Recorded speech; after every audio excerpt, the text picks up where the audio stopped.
Hello and welcome back to the channel. Welcome back to 1971.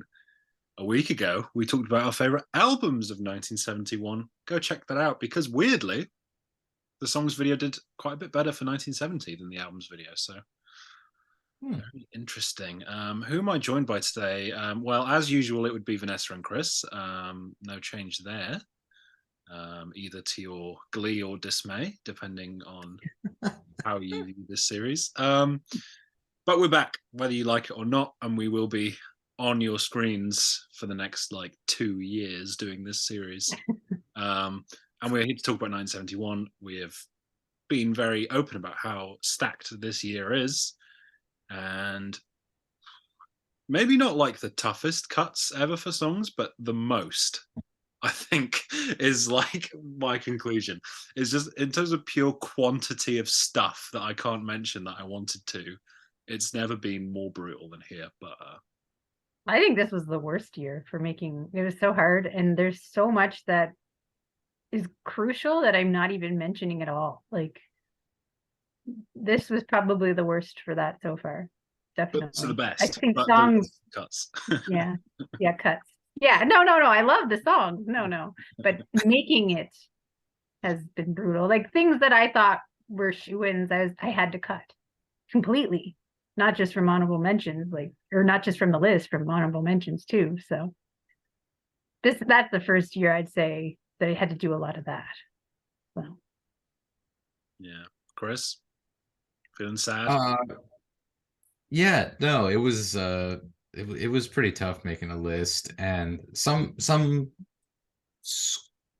squeak in, some made it that I wasn't expecting, and yeah, I might not talk about some classic songs here because I did have to get rid of some, and some of my jams are relegated to a mere honorable mention. What dishonor. Anyway, we'll get into it. I'm sure we have some bangers throughout. So, Nah, yeah. Well, I'll go first and let you know what just squawk into my honorable mentions. yeah. My number 15 is Baby Blue by Badfinger. Shout out Breaking Bad, but also shout out Badfinger, shout out Wales. Pretty cool. 14, Islands by King Crimson, the title track. I was pretty sure my pick was going to be Form and Terror Lady, but re-listening to the album, this song is so good. Very underrated Crimson album, I would say. Number 13 is Too Many People by Paul and Linda McCartney. Doesn't even make the list. Number 12, bit of a different pick. Just My Imagination Running Away With Me by The Temptations. Oh, one of the all-time great soul songs. If you don't know this, you should. Eddie Kendricks is like in the Curtis Mayfield league of silky falsettos, and that's coming from me. So, high praise. One of the all-time great melodies, and the arrangement is just incredible. And then my 10 and 11, both by prog bands. And I was flipping these loads, and the one that falls out of the top 10 is The Musical Box by Genesis. No mentions for Nursery Crime. I know you guys weren't as hot on it as I was, but I didn't even make my honorable mentions anyway. So, Musical Box, though, definitely one of the Genesis' best songs. It's a great epic. When it gets to that final bit where Peter is like screaming, "Why don't you touch me?" It's like, oh, sure. And then, yeah, it was just beat out by I've Seen All Good People by Yes. Oh, what an amazing song. It's a song in two parts. The first part is called Your Move, which became a single for them. One of their most well-known songs. It's Yes in full pop mode. John Anderson's voice is so perfect, so soulful and melodic. And maybe the best do-do-dos in music. You can decide. They are pretty good do-do-dos, I must say. And the second part is a really fun jam too, a bit more funky, which, yeah, awesome. Yes, album is great. I wish I could talk about it more, but I can't. Number 9 is my first mention of one Todd Rundgren with Be Nice to Me. One of my favorite Todd Rundgren songs. I like Ballad Todd Rundgren as well, but again, missing an honorable mention. One of his, just fantastic vocal, as it usually is with Todd. Love the brush drums, and the vocal melody is an all-timer. That chorus, oh my god, it's just like, it's almost pitiful, but like, it's just so beautiful as well. So that's my number 9. Number 8 is Cat Stevens with The Wind, which is maybe my favorite ever song under 2 minutes. It's such a beautiful guitar part, and I absolutely love his vocals. Shout out Rushmore, probably my favorite Wes Anderson film. It's in that soundtrack.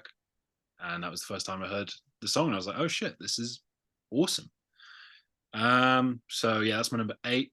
Number 7, I've got a few here from albums I didn't mention at all. Elton John with Levon. What a classic. Depending on the day, could be my favorite Elton John song. Definitely top 3, no matter what the day is.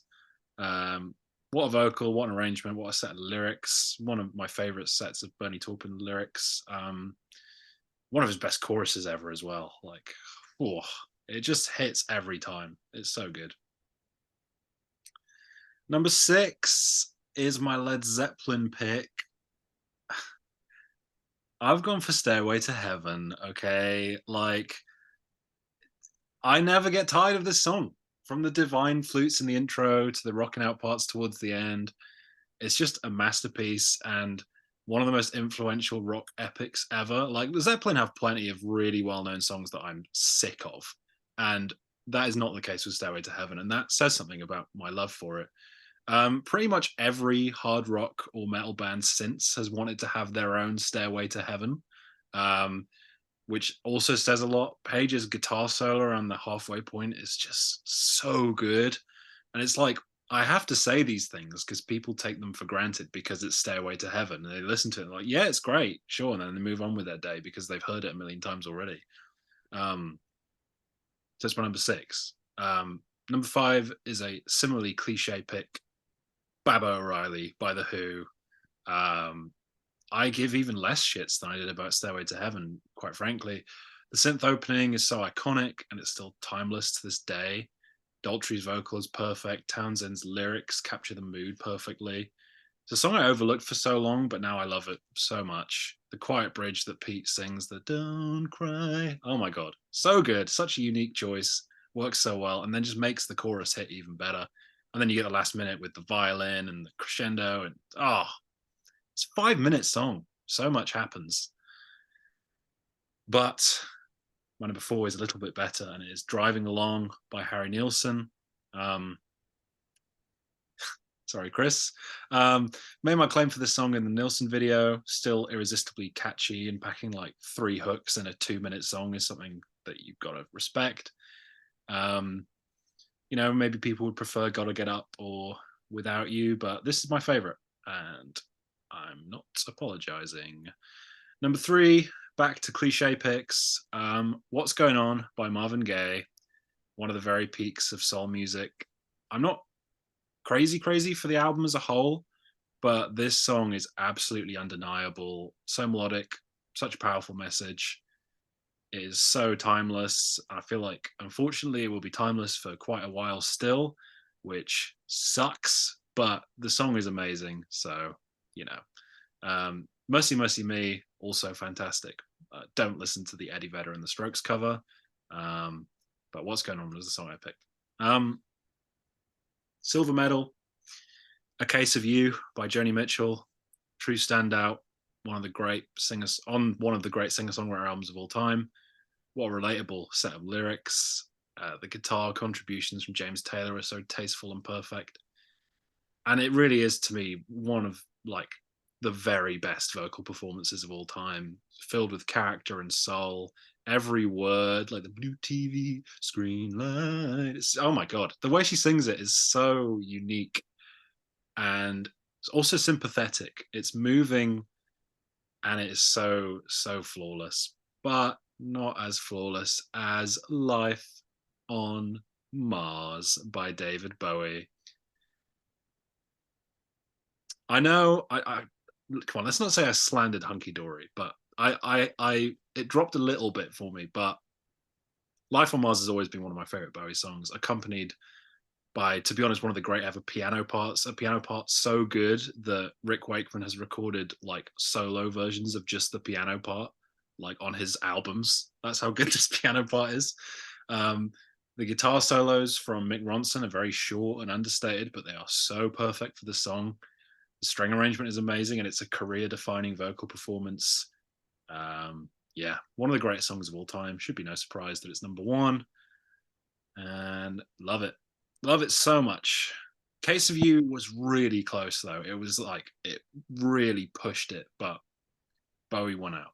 So Life on Mars song of the year. Well, I love it. I love that for you. Glad you've seen the light. Okay, well, we'll have a couple. I think a couple. And we might even have a mastermind moment, a Wordle green letter moment, if you will. That's the modern one. No one knows mastermind. I said that before and no one knows. Okay, doesn't matter. Let me get into it. Honorable mentions. These are not really rated. Didn't really go that far. I felt bad about cutting basically all of them. So just shout outs real quick. Roundabout by Yes. Yeah, I know. It's Mimi. But it's so good. It's it's a great adventure. I love it. One of my favorite discoveries of this year. The whole album, I need to grow on it a little bit, but I'm giving a shout out to Wonder Girl by Sparks, formerly known as Half Nelson. What a trip this record was. A lot of fun. Not sure it's the best record, and definitely not their best record, but very very excited to start my Sparks journey. Another shout out, number 13 in loose order, is Mambo Sun by T-Rex. Yeah, Electric Warrior is a great record, and this is my favorite on it. I like it. More Than Gone, Cosmic Dancer, those are great too, but Mambo Sun just comes in and it just sounds so sick. Yeah, this feels really bad. These two aren't even making my main list. I'm going It's Too Late by Carole King, and the whole album would be stacked right around here for me, but she doesn't make top 10. That's my favorite on the record. It's perfect. And the last one not gonna make it is gonna be Bargain by The Who, my favorite on Who's Next. I've always loved Bargain. I love the hits too. I love Baba O'Reilly, Won't Get Fooled Again, but I agree with you. I think the deep cuts on this record are just as good. If Bargain can be considered one, it's probably my favorite. So those are honorable mentions. Whatever. Those hurt to not talk more about. But anyway, let's jump into it. Oh, Sparks. I'm so excited to anyway, doesn't matter. Number 10. This kind of surprised me. All of this surprised me. Okay. I'm going with Fearless by Pink Floyd. And I know it's not Echoes. All right. I listened to all of Echoes. I know it's all of side B. I know it's long, but I heard the dogs barking and then I got into Echoes. But I had to pick Fearless. I just think that progression with the slide back from I don't know, it's in some open G tuning or something, and it just comes down and it's just so serene. I just think it sounds beautiful. The vocals are non-intrusive and lovely. It's Fearless. I love it. So that record is almost perfect. It's really on the cusp. Number 9, this is another weird one. I had a bunch of weird ones in here. Number 9, I'm going Monkberry Moon Delight by Paul and Linda McCartney. Now, where did this voice come from? I don't know. It's so much fun. He's like scream singing, and it just creates this groove that has no right being this good. Just an absolute riot of a track, and it immediately stood out on an otherwise great record. This I don't know. This just this was a lot of fun. So yeah, shout out Paul for that one. Number 8, I'm gonna go with Strawberry Letter 23 by Shuggy Otis. Yeah. So that might be a little weird, but I promise you, this is really cool. This is a really slick love song from a young Shuggy Otis. I think he was 18 when he released this record. And it's like a love song. They're like, they call them strawberry letters, or like love letters they're sending back and forth. And he talks in the song about how he's received letter 22. So you're like, why is this called letter 23? Well, it's because the song itself is 20. Anyway, yeah, he's sending her a love song in response to her letter. So check it out. That whole album is pretty good, but Strawberry Letter 23, there's been a bunch of covers of it. You probably know it if you heard it. Number seven. Tom, you didn't even mention this one. In all you've talked about, Nilsson Schmilsson, you didn't even mention Jump Into the Fire, my favorite. I've spoken at length about this song, and suffice to say, it's held up in a stacked year as 1971. And damn, I just really wish he would have went for it and made like a heavy rock record. I mean, he could have nailed it. I guess like Son of Schmilsson goes there occasionally, but not like really. Like he could have. Anyway, I'll dream. Instead of that calypso nonsense, he could have partnered up with Black Sabbath or something. Number six, I'm going with Mercy Mercy Me. Yeah, and this record is hard to pick just one, because like I mentioned, they just flow together in harmony, and you don't even know what song you're on half the time. No, just me. Okay, well, it's just it's a whole experience, and but the environmental themes here, and he just looks around his world. The sounds just transport you into this lush garden. I don't know. It's lovely. I love that one. But not as much as my top 5. Number 5 being Maggot Brain by Funkadelic, the title track. Yeah, I know it's just a guitar solo, but it's the pentatonic dream. Eddie Hazel just going all out, excessively passionate single take solo here. Just one of the coolest guitar parts of all time. It refuses to quit. That whole record is a lot of fun, but I mean, this is just it's just something else. So had to pick at least one epic from 1971, right? Number 4. I know, I feel bad I didn't mention Master of Reality. I am not. I like it. I like it a good bit, but Into the Void is something else. That's my number 4. That riff is 52 years old. I mean, the intro riff is so sick. It hits you so hard. I mean, there's like no chance that the entire stoner rock, stoner metal, doom metal, whatever, I don't know all the subgenres, but you know what I'm talking about. None of that would ever exist.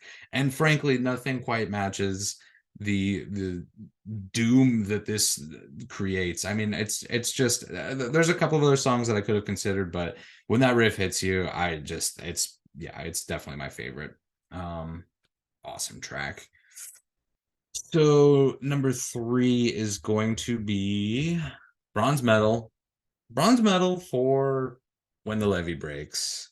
Yeah, I'm not quite as tacky as you, Tom, but I'm close. I think it's just the big drum sound.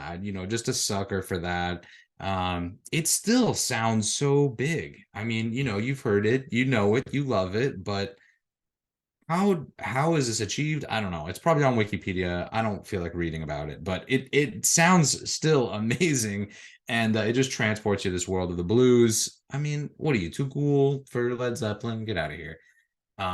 Just listen to it. It's great. It's Bronze Medal.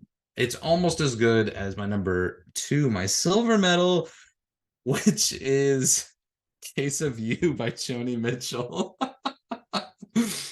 And I agree with what you said. The guitar work is so gorgeous here. And when she breaks like her vocals on like the Oh Canada, oh man, I mean, it's just she's just dead on. It's sad. It's, melancholy, but it's so strong. Like she's convicted.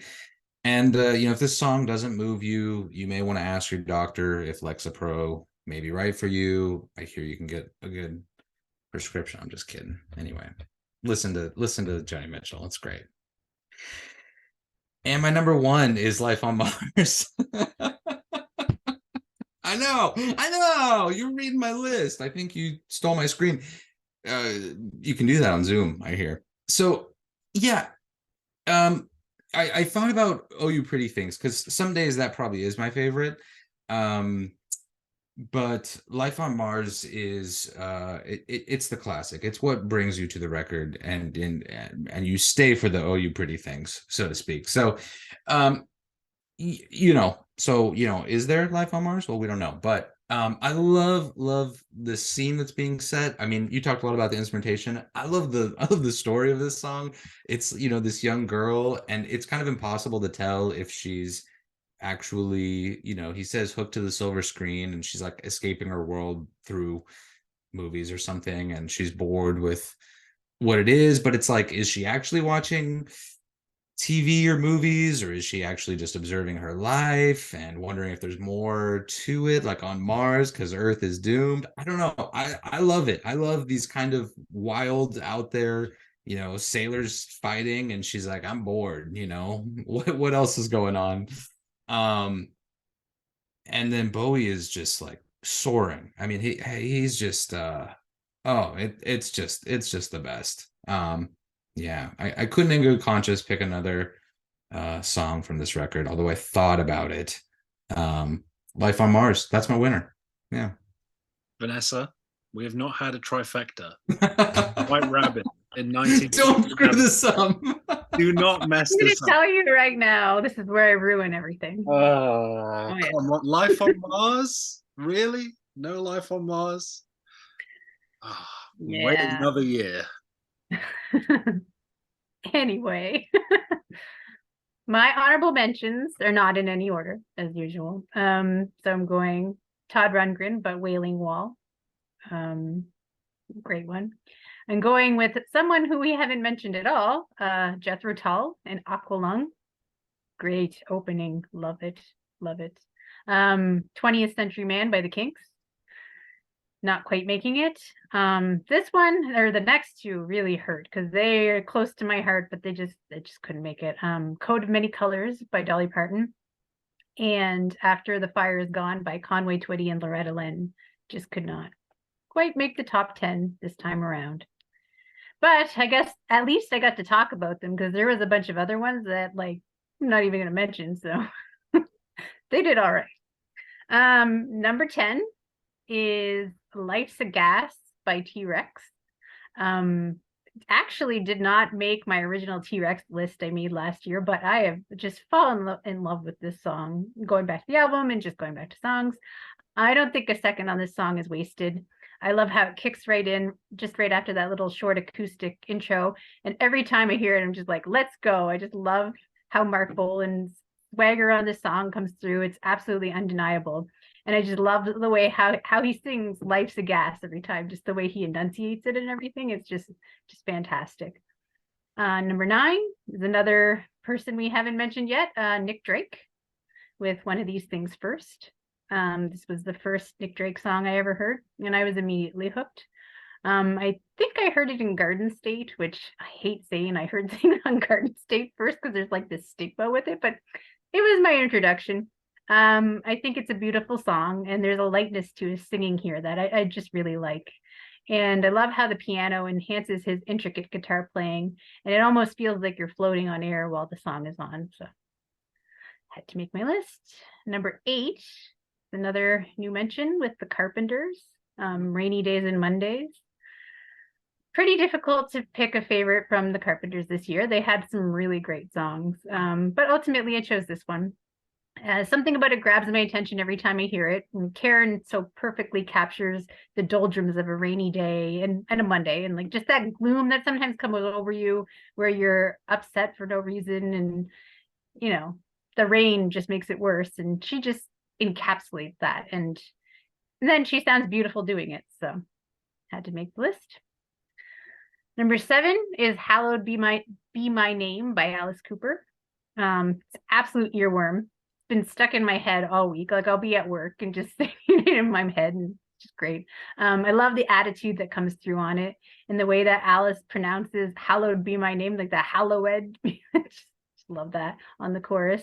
And there are a few other great catchy rockers on that album, but this is the one I've been the most into lately. Caught in a Dream was pretty close, but had to be Hallowed Be My Name. Now my Black Sabbath pick is Children of the Grave. The song absolutely rocks. When the opening riff kicks in, it just throws you right into the song. Energy here is relentless. It makes for just a fantastic song. It was also interesting for me to learn that this was the only single release from the album. I would have assumed it was Sweet Leaf because I hear that all the time, but no, it was this one. So great song. It just rocks. I don't really know what else to say about it. You just got to listen to it, honestly. Number 5, another person we haven't mentioned yet, and Leonard Cohen with Famous Blue Raincoat. Such a dark and mysterious song. His lyrics draw me into the story and make me want to solve the mystery that he presents. And even though I've listened to it so many times and I've analyzed the lyrics a little bit, I still don't really know what it's about. And I love that about it. Like it just adds to it. And the music perfectly complements that dark tone and just draws you in. The spare female backing vocals are just the perfect amount. They're not overpowering. They just enhance everything. And I just think it's a captivating song and my favorite from that era, I would say. And yet another new mention with the Rolling Stones. I Got the Blues, which I've always just really loved this song. And there's such a yearning and mixed vocal performance. But listening to it closely this time around made me realize just how much it reminds me of an Otis Redding song, the way it's arranged, and that the way that the horns punctuate the song, which I just never really noticed about it before, but it really became clear this time around. And I just think it's really cool because I think they really pull it off somehow. Like they shouldn't, but they do. And Mick is a totally different kind of singer than Otis, of course, but I do think he nails the performance all the same somehow, just with the raw emotion that he presents to the song. And of course, you have to give mention to Billy Preston's organ because that's undeniable and that adds a lot to it as well. So bet you didn't see that coming. And number 3 is my Led Zeppelin pick with Going to California, of course. My favorite on 4. I love how the acoustic guitar and the mandolin complement each other here. Makes for a beautiful and understated performance.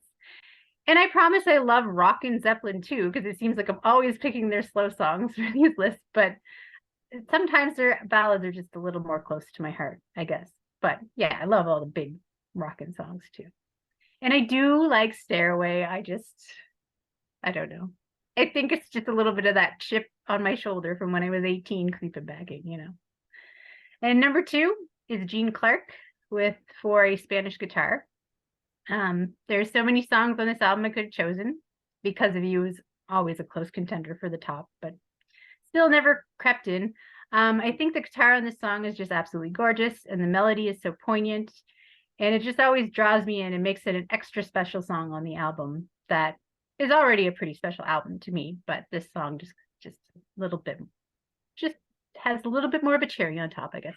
And you also just can't forget that great harmonica solo that closes out the song. So what's my number 1? It is Jealous Guy by John Lennon, which is the easiest decision of this entire thing because it's always been my number 1 song of the year and that hasn't changed. The only easy decision, I think. It's just probably one of my all-time favorite songs. I think it's beautiful in a way that takes my breath away even after I've heard it like thousands of times. The piano on it is gorgeous and the melody and the tone is absolutely captivating. The vulnerability of the song just gets me every time. Like I think in this era when he's super vulnerable, it's just like, I guess that's just what I need. Like love him when he's like that. And it's a song where I even love some of the covers almost as much as the original, which is pretty rare. especially when you really love the original of a song. But the Brian Ferry cover and the Elliott Smith covers, for instance, are just fantastic, and they're up there as well. And the whistle solo is also something that shouldn't work with the tone of the song at all, but it absolutely does. So I ruined everything, but I really thought you were about to bust out "Without You" by Harry Nilsson as your song. I was about to be like, oh my god! But no, Jealous Guy's a Harry good. didn't make it.